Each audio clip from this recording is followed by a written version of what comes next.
Hello, welcome back. Welcome back to another video, welcome back to another bedroom. I'm actually back in the UK right now. That's a whole back injury trampoline park story. But what we've been up to since the last video, we were in Durban. We're staying at a place called Smth's, which is in the Bluff.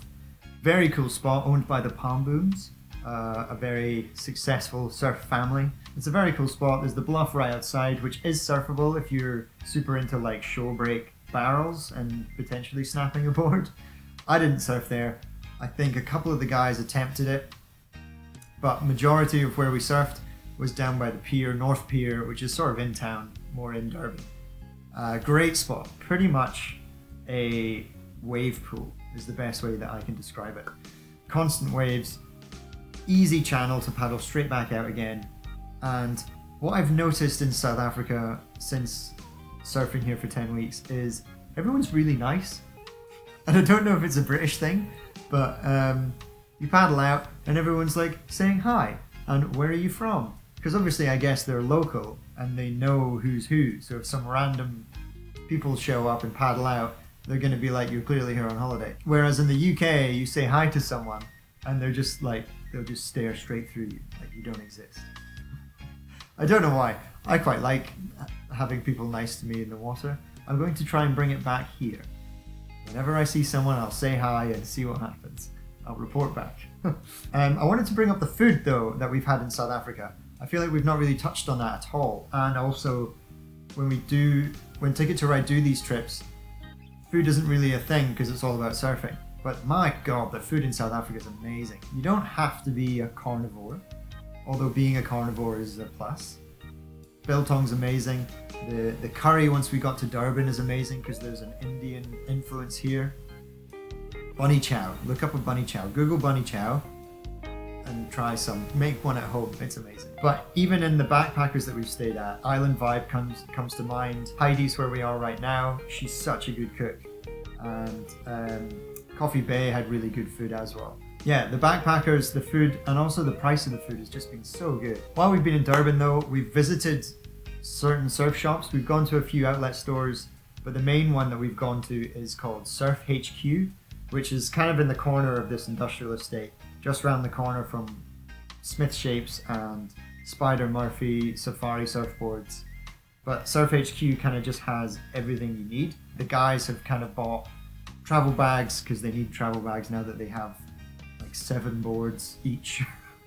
Track pads, secondhand surfboards. You can get a secondhand surfboard there for like 1,000 rand, which is, let me look it up, £44 for a surfboard, secondhand. If you're going to South Africa, buy a board because you are making money on it. And saying that, even with custom, that's secondhand boards, custom made boards. The guys all went to Smth Shapes and we met Graham Smith. If you don't know who that is, that's Geordie Smith's dad. Geordie Smith is the 6'3" South African guy on CT. I think he's the oldest guy on tour now. But anyway, we went into Smth Shapes, talked to Graham. Pretty much every single person bar me decided to get a custom shape, and I think they all got it. Let me do my calculations again. They all got their boards for, I think, around 8,000 rand, which comes to £350 for a custom shape made by the guy who's on the logo. It's pretty cool. Geordie got a V12, I think. David got a V12. Lucy got a twin pin, little purple thing. Again, custom. They all chose their colors and they chose what fin plugs they had in and everything. It was very, very cool. It was very exciting, and I had major FOMO. I kept telling myself that I bought one in Cape Town, which I did, and I regret nothing. I will be back, however, hopefully, and I'll get one next time. But right now, I'm happy with my York. Thanks, York. It's a great surfboard. I love it. Here's a picture of me with my board.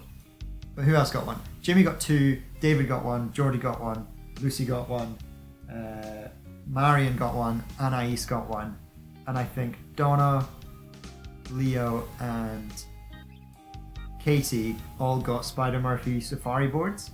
Katie, I think, won in terms of finding bargain of the holiday. I think she ended up getting a board bag and 2 new boards, all for 2,000 rand each. 6,000 rand is 264 pounds. So for 264 pounds, she got 2 new surfboards, both second hand, but 2 new surfboards, and a travel bag. That's mental. So, moral of the story, if you want to buy a surfboard, you'll probably save money by flying to South Africa and buying one and then flying it home. I think, maybe. I don't know. Make your mind up for yourself. But while also buying surfboards and stuff, when we're in Durban, the guys are finishing off their ISA course. So they're doing their instructor qualifications, they're doing all their ISA stuff, which is sort of an online Zoom call with a guy that works for the ISA. And they also do their life-saving. They do it with a guy called Dion in South Africa. And part of that is a run, swim, run. So 100 meter run, 100 meter swim, 100 meter run in a certain amount of time. Don't quote me on how much it is, but I think it's 7 minutes. And then they do a 400 meter swim, which is to be done in 9 minutes, I believe. All of them passed, which is great. Which is even better is for people like Leo who hadn't really surfed before. This is what's amazing about this trip is you can start in Cape Town from not really surfing before to 10 weeks later doing an ISA course and being qualified to teach an ABC lesson in surfing. After that, after their life-saving course was finished, it was kind of just like surfing. Back to just surfing in the morning, theory I guess, surfing in the afternoon, all of that. And then we moved up to Ballito. We were in Durban for a week and then Ballito for a week. Ballito was great. Unfortunately, with the swell that came and hit Ballito, there wasn't really a decent swell for us to surf there, so we ended up just kind of staying in Ballito and being in this sort of subtropical area of South Africa, but driving most days back to back to Durban to do our surfing, and we surfed the pier. Like I said, it was like a wave pool. It was honestly 2 to 3, maybe 4 foot every day, offshore at a certain time, and you've just got this channel along the pier that you can just slip out to, and then you just constantly, just continuously catch waves. It was unbelievable. All of our surfing progressed, even mine. I think everyone enjoyed it, everyone loved it. When the surf wasn't on, this gets back to my back injury. When the surf wasn't on, we would do extra things, and we did a game reserve, and we saw some incredible stuff like, the big 5 are, I think, elephant, hippo, rhino, lion, and buffalo. Didn't see a lion, but we did see a cheetah, 3 cheetahs actually, on a hunt. They were like, we saw all these zebras running and freaking out with all these antelope, and then these 3 cheetahs turned up in the bush, obviously pursuing them, and it was very, very cool. But we also saw a bunch of rhino with a very angry dad rhino, a couple elephants, zebra, springbok, lots of other deer type animals. There was a wizard looking one with a big beard. It was fun, it was very cool. And then other than that, we did a trampoline park one day, which is how I got my back injury. basically I'm 33 now, I'm not 18. I can't do my high school routine that I used to be able to do. However, Lucy is very good at trampolining still, and I thought, I can still do that. No, I can't. Don't do that, Rory. And now I'm suffering from it. It's fine. I went to a physio, everything's grand. But that's what we've been up to so far. That is the end of the 10-week trip as it is. I'm back in the UK, which is grand. It's raining and it's windy. Hopefully there's some swell. Hopefully my back heals up nice and I can start surfing again soon. But the guys now are in Mozambique, and they are along with Ryan Ribbink, who's like Mr. Mozam. He knows everything about where to go and at what time and season and things.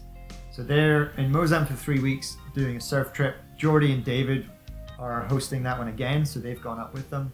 A few more people turned up. What you can do with this trip is do your 10 weeks and then add on 3 weeks to Mozambique, which is an incredible trip altogether. 13 weeks, you finish off there as class. So keep an eye on Ticket to Ride socials because I run that.